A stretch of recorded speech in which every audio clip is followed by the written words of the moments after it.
नहरवान की लड़ाई के बाद सैयदना अली का इरादा शाम पर हमला करने का था। उन्होंने जंग की तैयारियां शुरू कर दी थी, लेकिन दूसरी तरफ खारजियों ने साजिश तैयार की कि अली, मुआविया और अम्र बिन आस तीनों को कत्ल कर दिया जाए। उनके ख्याल में अमन इसी सूरत में कायम हो सकता था। चुनाचे इस काम के लिए 3 आदमी मुकर्रर हुए। अब्दुर्रहमान बिन मुलजम ने अली को, बरक बिन अब्दुल्लाह ने अमीर मुआविया को और अम्र बिन बकर ने अम्र बिन आस को शहीद करने का जिम्मा लिया। इन बदबख्तों ने रमजान 40 हिजरी में एक ही रोज फज्र की नमाज के वक्त इन तीनों बुजुर्गों पर हमला करने का फैसला किया। मिस्र के गवर्नर अम्र बिन आस उस रोज बीमार थे। उन्होंने उस रोज खारिजा बिन हुजाफा को नमाज पढ़ाने के लिए भेजा। लिहाजा अम्र बिन बकर ने उनके धोखे में खारिजा बिन हुजाफा को शहीद कर दिया। दिमश्क में बरक बिन अब्दुल्लाह ने अमीर मुआविया पर हमला उस वक्त किया जब वो मस्जिद के दरवाजे से निकल रहे थे। उन्हें मामूली जख्म आया। कूफे में अब्दुर्रहमान बिन मुलजम मलून सैयदना अली के रास्ते में छुपकर बैठ गया। जब वो फज्र की नमाज के लिए मस्जिद की तरफ चले तो उन पर तलवार का वार किया।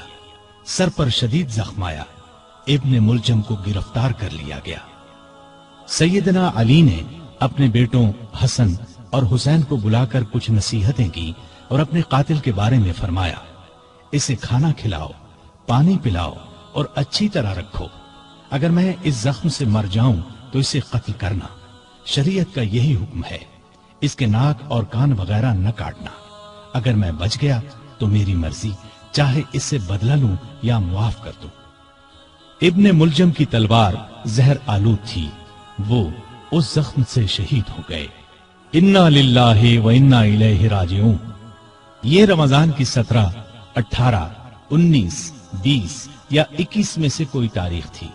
हिजरत का 40वां साल था और उनकी उम्र उस वक्त 63 साल थी। सैयदना अली को अपनी खिलाफत के जमाने में सुकून का सांस लेना नसीब न हुआ। फिर भी उन्होंने मुल्की इंतजामात के सिलसिले में कोई कसर उठा न रखी। मिजाज में हद दर्जे सादगी थी। अल्लाह का खौफ बेपनाह था। फकीराना जिंदगी बसर की। गवर्नरों और अफसरों की सख्त निगरानी करते थे। किसी ओहदेदार के खिलाफ शिकायत मिलती तो उसके खिलाफ कार्रवाई करते। आपको अदल इंसाफ का हद दर्जे ख्याल था।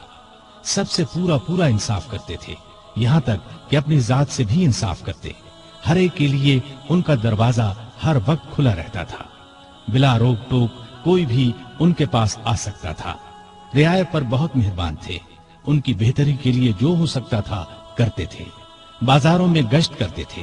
बैतुल माल में जो रकम जमा होती थी खुले दिल के साथ गरीबों, मिस्कीनों और दूसरे हकदारों में तकसीम फरमा देते। गैर मुस्लिमों के साथ भी अच्छा बर्ताव करते थे। बसरे के गवर्नर उस्मान बिन हुनैफ ने किसी अमीर आदमी की दावत कबूल कर ली।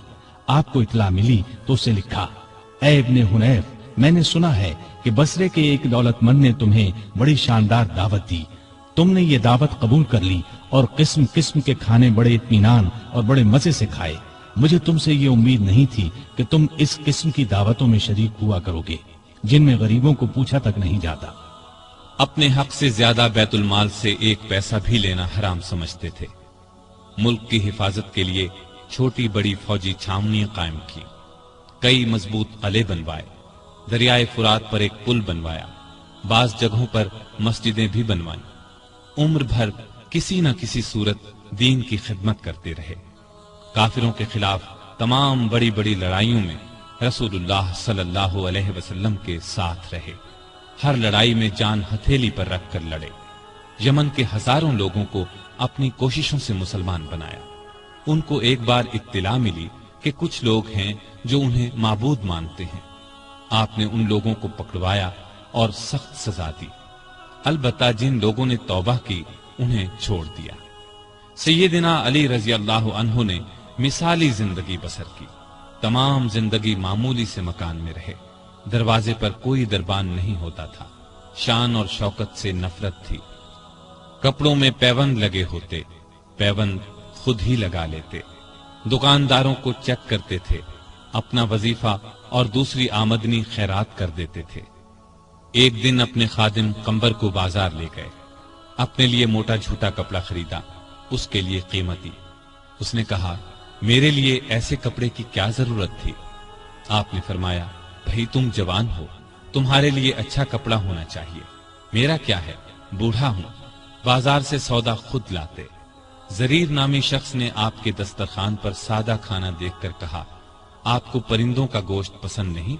آپ نے فرمایا خلیفہ کو مسلمانوں کے مال میں صرف 2 پیالوں کا حق ہے، ایک خود کھائے یا اپنے بچوں کو کھلائے، دوسرا اللہ کی مخلوق کے سامنے پیش کر دے۔ عید سے چند روز پہلے کسی نے آپ کے کپڑوں میں پیوند دیکھ کر کہا امیر المومنین، آپ 2 درہم میں ایک نیا جوڑا کیوں نہیں خرید لیتے؟ آپ نے فرمایا مجھے شرم آتی ہے کہ میں نئے کپڑے پہنوں اور کوفے میں ہزاروں آدمیوں نے پرانے کپڑے پہن رکھے ہوں۔ کہیں سے مال آتا تو تمام کا تمام تقسیم کر دیتے، اس میں سے اپنے لیے کوئی خاص چیز لیتے، نہ رشتہ داروں کو ان کے حصے سے زیادہ دیتے۔